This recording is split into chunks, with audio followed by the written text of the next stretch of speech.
오늘 또 주님 사모하는 마음 가운데 주의 제단에 나와 하나님께 예배드리는 성도 여러분, 하나님께서 베풀으시는 은혜와 축복 받아 누리는 복된 시간이 되시기를 주님의 이름으로 축원을 드립니다.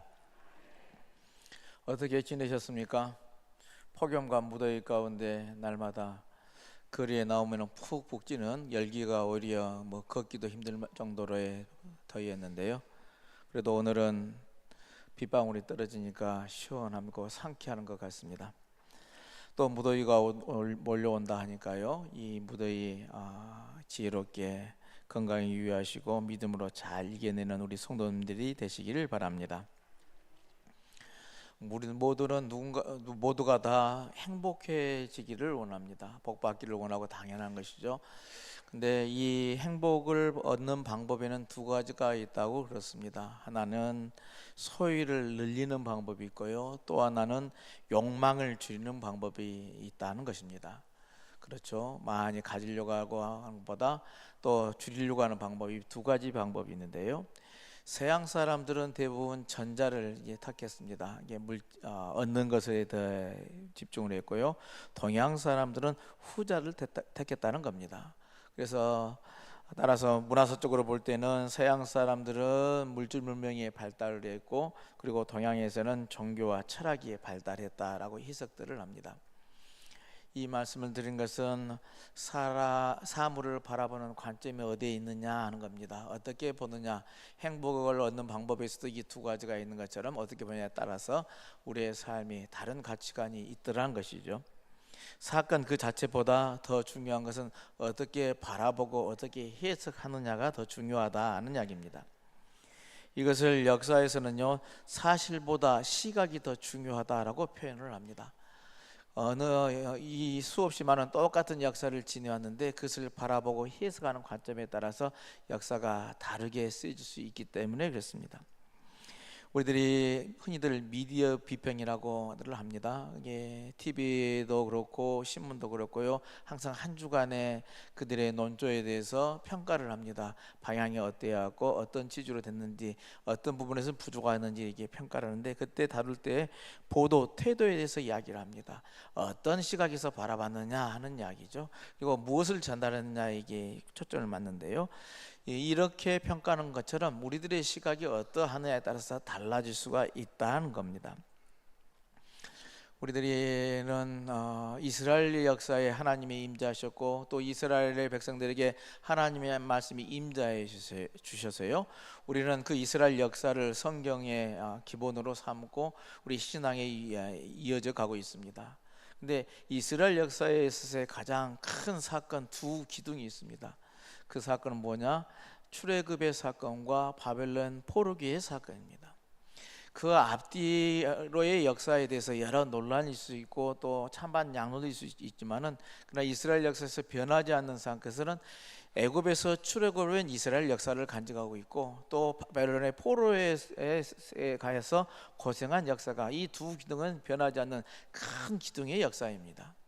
근데 이 두 가지의 사건을 어떻게 바라보느냐, 어떻게 해석하느냐에 따라서요, 수없이 많은 갈래로 나눠질 수가 있습니다.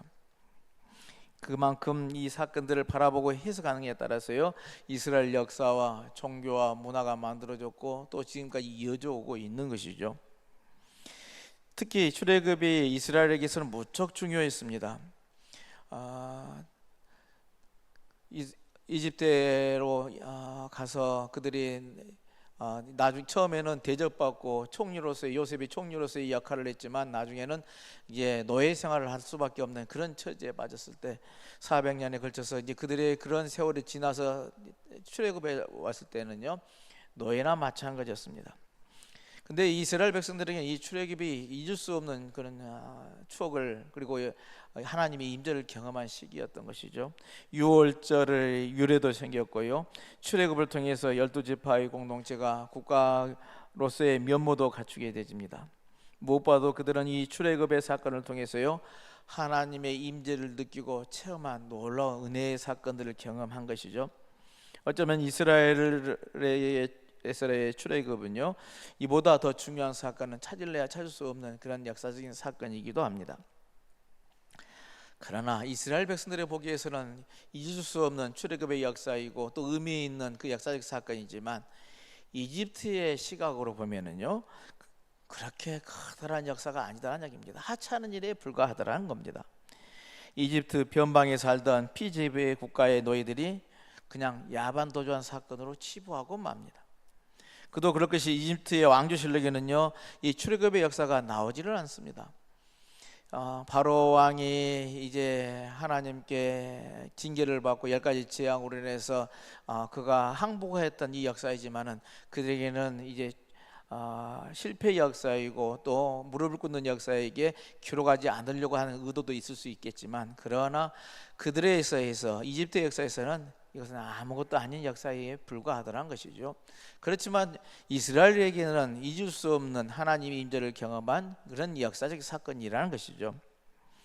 이런 일은 우리나라에서도 마찬가지입니다. 3.1운동의 역사적 사실은요, 우리 나라에서는 민족의 정기가 발휘된 가장 역사적인 사건 중에 하나이지만, 그러나 정작 일본에서는 교과서에도 실리지 않을 만큼 작은 사건에 불과한 것으로 치부하고 말더라 한 겁니다. 같은 사건을 바라보는 눈이요, 바라보는 데 있어서요, 어떻게 바라보느냐에 따라서 이렇게 달라질 수가 있다는 겁니다. 어떤 가치관과 어떤 세계관, 어떤 눈을 가지고 현상을 해석하고 현실을 바라보느냐 하는 것은요, 그만큼 중요하다는 겁니다. 자, 그렇다면 우리는 믿음의 사람들입니다. 신앙입니다. 예수를 그리스도로 믿고 사는 사람들입니다. 우리들에는 어떻게 사는 사람들입니까? 신앙이란 다름이 아니라 하나님의 눈을 가지고 현실과 사건을 바라보는 사람들이라 하겠습니다. 그렇죠. 하나님을 나의 구주로 이 세상 우주 만물을 창조하신 분이 하나님이시고 우리를 구원하시기 위해서 당신 아들을 보내주신 이 은혜로운 사건을 경험하고 나의 구주로 고백하는 사람들의 눈은 늘 하늘의 시각으로 이 세상을 바라봐야 될 줄로 믿습니다. 따라서 세상 사람들에게는요, 굉장한 가치를 지는 일이요, 하나님의 사람에게는 아무것도 아닌 일이 될 수가 있더라는 겁니다. 그들에게는 그것이 귀중하고 가치 있지만 우리들의 신앙의 눈으로는 가치 있는 것이 아니라는 이야기입니다. 물론 반대일 수도 있겠죠. 러시아의 대문호인 톨스토이는요, 그는 나중에 하나님을 믿는 신앙인이 되었지만 본래는 신앙인이 아니었습니다. 나이 50이 되도록요, 극심한 방탕의 생활을 보낸 후에요, 방황한 후에 나중에서 이 하나님을 알고 예수를 그리스도 영접하고 난 이후에요, 예수의 제자가 된 이후에 그에는 이런 말을 남겼습니다. 이젠 내 인생이 변하기 시작했고 가치관이 달라지기 시작했다. 예전에 줬던 게 지금은 무가치한 것이 되었고, 반면 예전에 하찮게 보이던 게 지금은 가장 소중한 것이 되었다. 그런 것이죠. 믿음이라는 것이 이런 것이라는 이야기입니다. 예수를 만나지 못할 때 과거의 삶은 이제 세상 것을 추구하고 세상 것이 좋다, 가치 있다 하는 것을 더 우선순위로서의 삶을 살아왔다 한다면, 그러나 예수를 만난 이후에 가치관은 완전히 바뀌어지더라는 이야기입니다. 성경에도 이렇게 세상에 예수를 만난 이후 가치관이 바뀐 사람들의 이야기가 있죠. 삭개오의 이야기가 그렇고요, 바울이 그렇습니다. 바울은 예전에 줬던 게요, 값어치가 없는 것이 되었고, 전에는 무가치하던 게 그의 삶에 가장 소중한 것이 되었다고 고백을 합니다.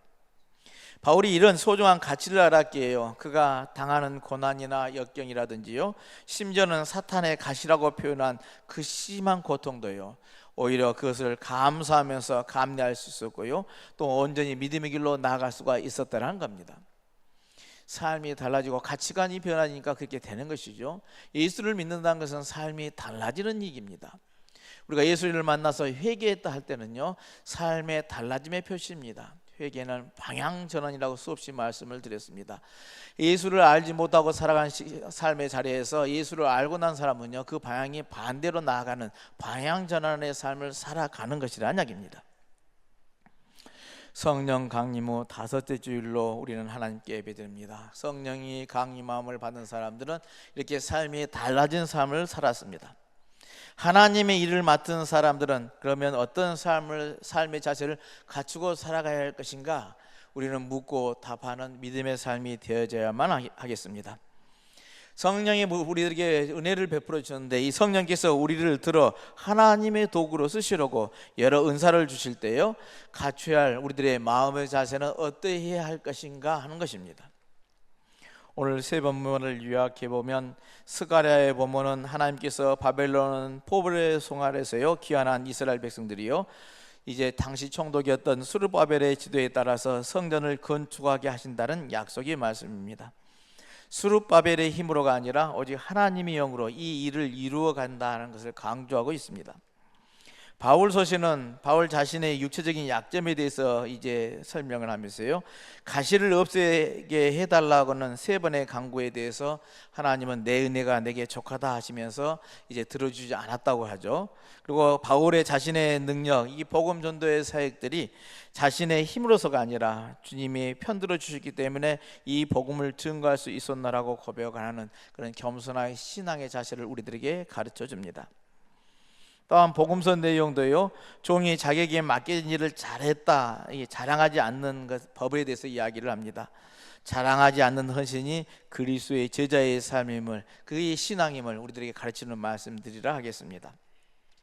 하나하나 그 말씀들의 의미를 더 살펴보면요, 스가랴의 예언은요 70년의 이 바벨론 포로 생활을 끝내고 돌아온 이스라엘 백성들이요 이제 새 예루살렘 성전을 건축하게 되어질 때의 이야기입니다. 그때 그 일을 위해서 스룹바벨을 들어 쓰시겠다는 약속의 말씀이죠. 오늘 예언서를 쓴 사람은 스가랴 예언자인데요, 당시 총독은 스룹바벨이었습니다. 근데 이 일을 스룹바벨을 통해서 하나님께서 하시겠다는 예언의 선포를 스가랴가 했다는 것이죠. 이런 배경에 대해서 살펴보면요, 이스라엘의 역사를 살펴보면 이제 바벨론이라는 나라가 예루살렘을 침략해서, 이스라엘을 침략해서 예루살렘 성이 무너지고 이스라엘 백성들이 포로로 끌려가는 역사가 있었는데, 그 바벨론도 이제 페르시아에서 패망하고 맙니다.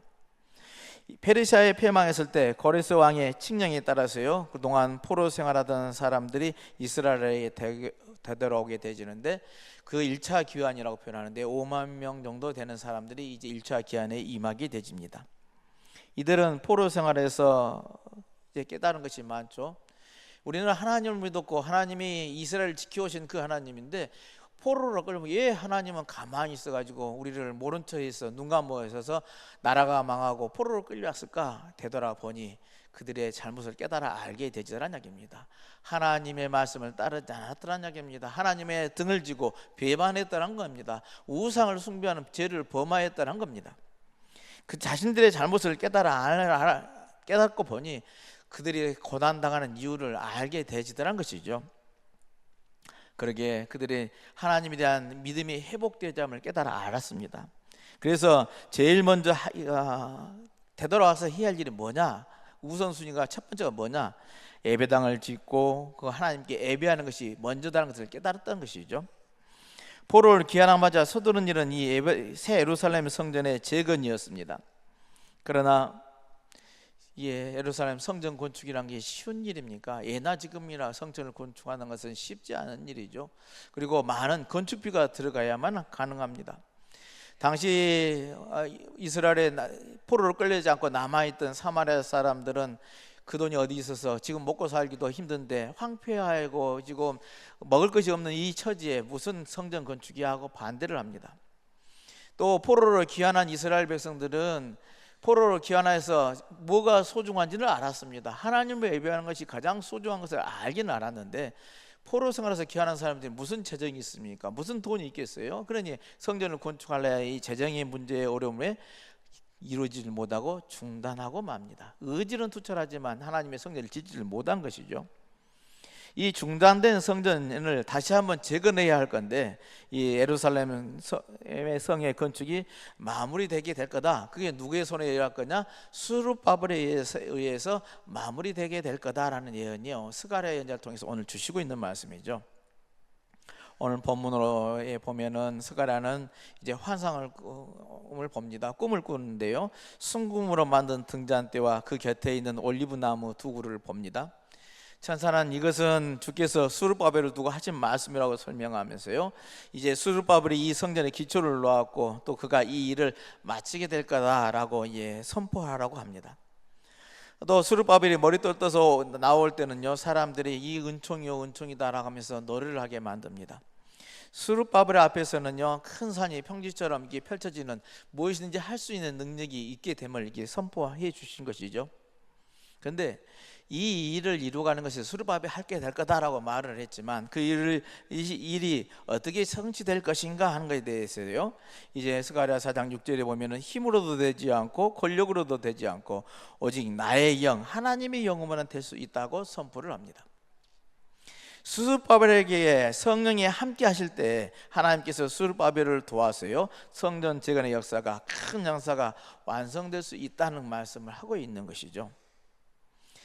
예루살렘의 성전의 재건, 모든 이스라엘 백성들이 바라고 원하는 이 일들이요, 스룹바벨에 의해서 이루어지는 큰 일이지만, 그리고 스룹바벨이 그 일을 만들어간 것 같아 보이지만, 그러나 그도 도구일 뿐이다 하는 것이 오늘 성경이 우리에게 주시는 메시지를 하겠습니다. 오늘 또한 읽지는 않았지만 고린도 후서의 말씀, 사도 바울의 이야기죠. 사도 바울만큼 주의 복음을 위해서 큰 일을 이룬 사람은 없을 것입니다. 성경의 서신서의 모든 것들은요, 바울의 서신서들이죠. 바울은 이게 커다란 업적을 이뤘지만 이 일들을 이룬 것은 자신이 한 일이 아니라고 표현을 합니다. 자랑하지 않는다고 이야기합니다. 그의 복음 사역이 어떻게 성취된지 대해서요, 오늘 말씀을 하고 있는데요, 오늘 우리는 고린도후서 12장의 말씀을 본문으로 선택했지만 그 이전에 11장의 말씀에 보면은요, 자신에게는 자랑거리를 삼으려면은 자랑거리가 얼마든지 있다고 이야기합니다. 그러면서 여러 사람이 육신을 따라 자랑하니 나로 자랑하겠노라라고 하면서 하는 이야기들이, 자신은 또 출신 성분이 이제 유대인이고 또 유명한 가문 학력도 이야기하고요, 그리고 그런 가문에서 또 랍비였고 등등의 자신의 출신 성분에 대해서 이야기하면서요, 복음을 위해서 한 수고한 일, 온갖 핍박을 참고 인내한 일, 각종 위험 속에서도 넘어지지 않는 강인한 그런 자기의 삶, 육체적인 고통을 견뎌낸 일, 교회를 위해서 날마다 염려하고 고생하였던 일들 등등에 대해서 나열하고 이야기합니다. 또한 셋째 하늘에 이끌려 올라가서 낙원을 체험한 신비한 경험도 고백을 합니다. 근데 바울이 이 모든 것을 자랑하려고 하면 얼마든지 자랑할 수 있노란 겁니다. 그 자랑거리의 내용도 다른 사람이 경험하지 못한 일, 그리고 얼마나 자랑할 수 있는 내용들이 풍성하더란 겁니다. 근데 얼마든지 소문내면서 자랑할 수 있는 이런 일인 것을 알면서도요, 그러나 바울은 그것을 자랑하지 않노라 말합니다. 오직 자신의 약점을 자랑하겠다고 이야기합니다. 그러면서 오늘 본문의 말씀이 거기죠. 바울에게는 뭐가 있었다고 했습니까? 가시가 있었다고 그랬습니다.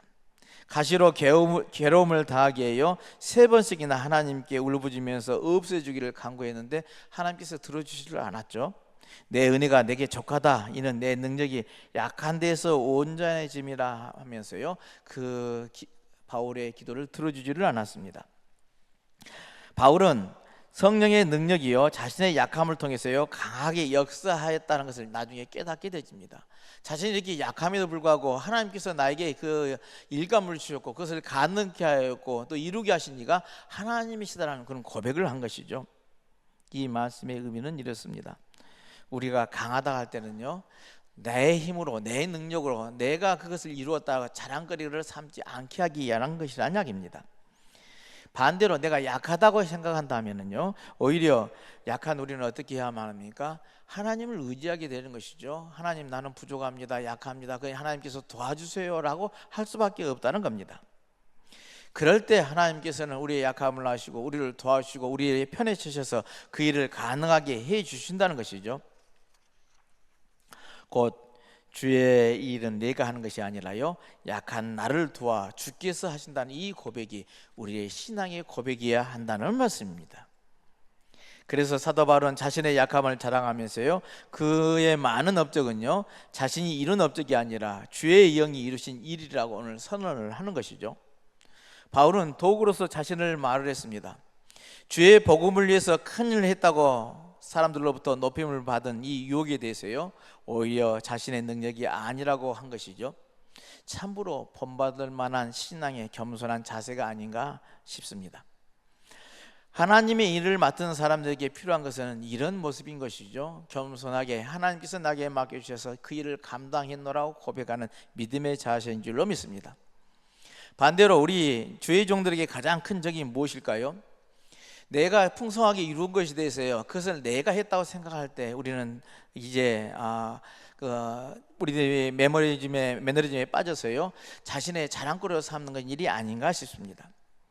그런데 아무리 위대한 사람이라 할지라도 깨어있지 못한다면요, 우리는 죽은 것인가 마찬가지라는 사실을 알아야만 합니다. 아무리 큰 교회에서 목회를 잘한다 할지라도, 수많은 성도가 모이고 존경받는 어른이 된다 할지라도요, 깨어있지 못하면요, 죽은 것과 똑같다는 겁니다.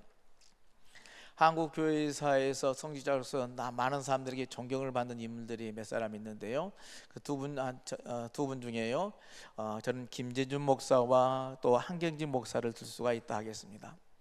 진보적인 우리 기장교단에서는 김재준 목사, 우리 교단을 출범시킨 인물이었어요. 많은 이들이 존경을 하죠. 그런데 반대편에 보수교단의 대표적인 인물은 이 김재준 목사에 비교해서 한경진 목사님을 들고 있습니다.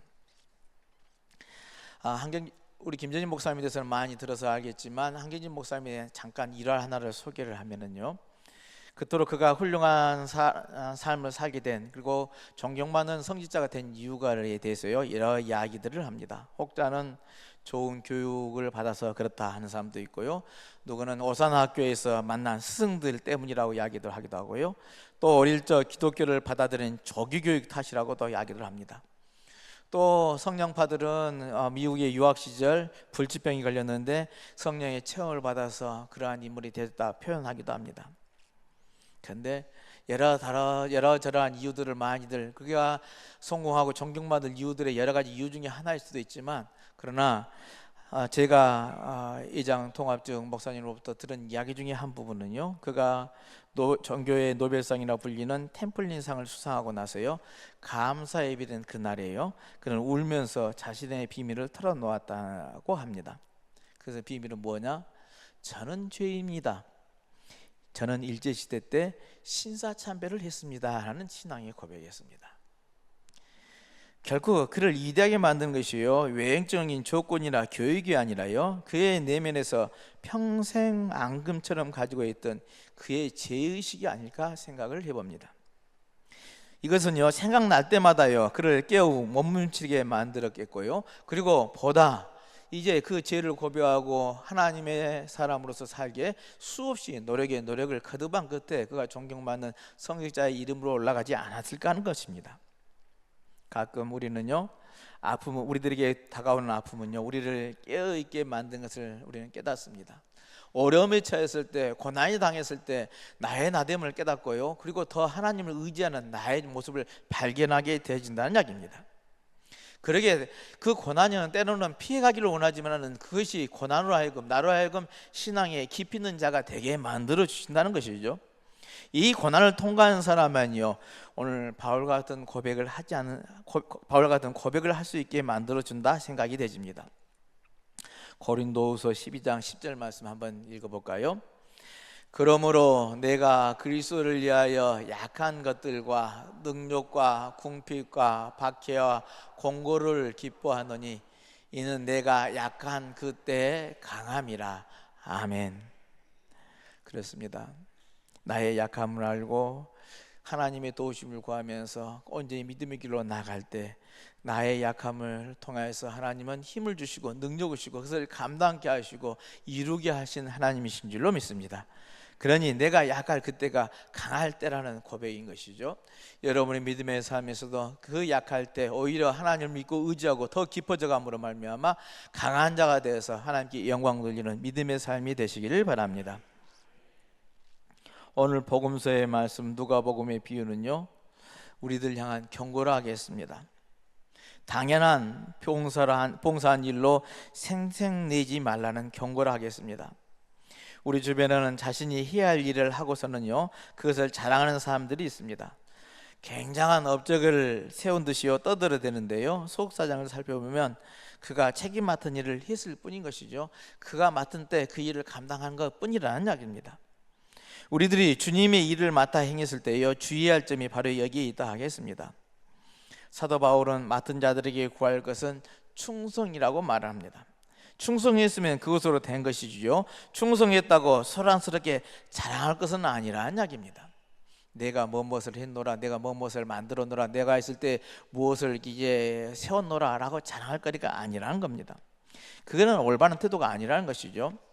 오늘 복음서의 비유의 말씀을 보면은 종에게 일을 시켰는데 잘 돌아봤는데 그게 칭찬할 이유가 없다고 이렇게 표현합니다. 어떻게 보면은 좀 매정해 보입니다. 또 잔인해 보일 정도로요 이제 인정머리가 없어 보입니다. 근데 특히 하나님의 백성들이 드려야 할 소중한 가르침이 거기에 있더란 겁니다. 우리 모두는요 주의 제자가 되기로 결단하고 또 사명자의 길을 걷고 있는 사람들이라 하겠습니다. 그러나 우리들이 다시 한번 이 믿음의 길을 온전히 걷고 있는지 나 자신을 되돌아보자는 것이죠. 처음 고백한 그 고백과 결단이요 지금도 그대로 이어져 가고 있는지 유효하고 있는지 묻자는 이야기입니다. 처음 예수를 믿을 때 그 감격과 감사가 지금 또 남아있어서 그러한 열정으로 하나님을 섬기고 하나님을 예배하고 살아가고 있는가 하는 겁니다. 혹여 우리도 모르는 사이에 예수님은 나의 친구가 되어지고 또 심지어는 주의 상징이 되려 가지고 있지는 않는가 하는 겁니다. 하나님의 명령을 이행했다고 해서 사람들로부터 어떤 보상을 요구하고 있지는 않는가 하는 겁니다. 언제부턴가 우리는 내가 이만큼 했는데, 내가 이만큼 충성했는데, 이만큼 노력을 했는데 아무도 나를 알아주지 않아 실망하고 속상해하는 사람들도 참 많습니다. 그리고 믿음을 잃어버리고 이제 오히려 낭망하는 자들이 있는 것이죠. 목사 교우들에게 제일 어려운 부분이 바로 이 점이 아닌가 싶습니다. 나를 부인한다는 것 정말 쉬운 일은 아닙니다. 나를 극복하는 것이야말로요 최고의 덕이자요 고행이 아니겠습니까? 하나님의 종으로 만족하면서요 이름도 없이 빛도 없이 섬긴다고 하는데요 그게 어찌 쉬운 일이겠습니까? 수없이 고난이 있고 고통이 있고 또 세상 사람들 인정받지 못하나 할지라도 온전히 나 스스로가 자족하고 만족하는 이 믿음을 건다는 것이 쉬운 일은 아니더라는 이야기입니다. 그렇게 이 비유는 하나님의 모든 종들, 특히 선을 행하다 낙심하는 자들과 자기 연민에 빠져있는 자들, 사람들의 보상을 요구하는 오만한 자들에게 주시는 아픈 교훈의 말씀이라 하겠습니다.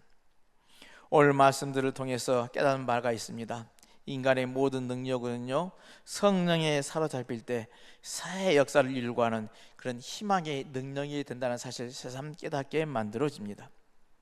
내 능력이 아니라 성령에 감동받을 때, 내가 가지는 작은 재주가 성령의 능력에 감동받을 때 그것은 은사가 되어지고 하나님을 영화롭게 하고 이웃을 유익하게 하고 자신에게 참 기쁨과 만족을 가져다 준다는 사실입니다. 그런 것이죠. 한 의사의 의술이요 자기 개인의 것이 되어질 때는 그 의술은 돈벌이 수단이 될 뿐일 것입니다. 그러나 그 의술이 성령에 사로잡힐 때 국경을 넘어서요 모든 질병으로 고통당하는 사람들을 치료하는 치유의 은사가 되게 될 줄로 믿습니다.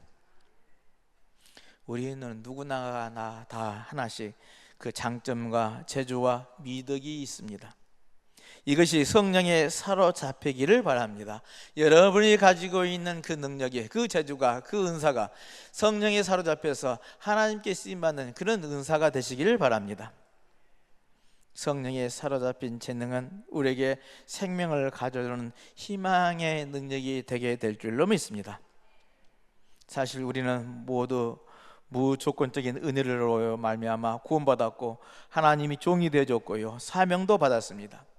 쓰레기만 또 못한 우리들을 불러주신 것은요 전적인 하나님의 은혜요 자비라 하겠습니다. 그분께 빚진 것을 갚으려면 우리 영원히 해도 갚지 못할 일입니다. 성령께서는 우리들이 부족함에도 불구하고 하나님의 복음 증거의 도구로 써주십니다. 또한 우리의 능력으로서가 아니라 성령의 능력을 부어주셨어요. 부족하고 모자라는 것들을 우리들을 통해서 하나님의 구원의 역사로 이루어가게 만들어 주시더란 겁니다. 그러기에 우리는 그것을 깨닫고 겸손해야 할 이유가 여기에 있는 것이죠. 하나님께 쓰임받는 도구가 되어져야 할 줄로 믿습니다. 또 하나님의 도구가 되었다고 해서 우리들이 콧대를 높이는 것은요 매우 위험한 일일 것입니다. 오히려 우리는 도구로서요 도구로 써주시는 이 은혜에 겸손하니 머리 숙이며 감사하는 믿음의 삶이 되어야 할 줄로 믿습니다. 내가 잘나서 능력이 있어서 내가 쓰임받는 것이 아니고 성령의 은혜로 된 것임을 깨닫고요 오직 주의 길로 믿음의 길로 나아가는 귀한 믿음들이 되시길 바랍니다. 하나님께 쓰임받는 귀한 이 은총의 역사로 말미암아 참으로 나의 능력은 하나님께 주신 능력이요 또 하나님의 쓰임받는 도구가 되질 때 성령에 사로잡힐 때 우리는 하나님의 능력의 사람이 되지고 또 하나님의 귀한 사역을 감당하는 믿음의 삶을 살게 될 줄로 믿습니다. 그 은혜가 풍성히 임하는 복된 삶이 되시기를 주님의 이름으로 축원을 드립니다.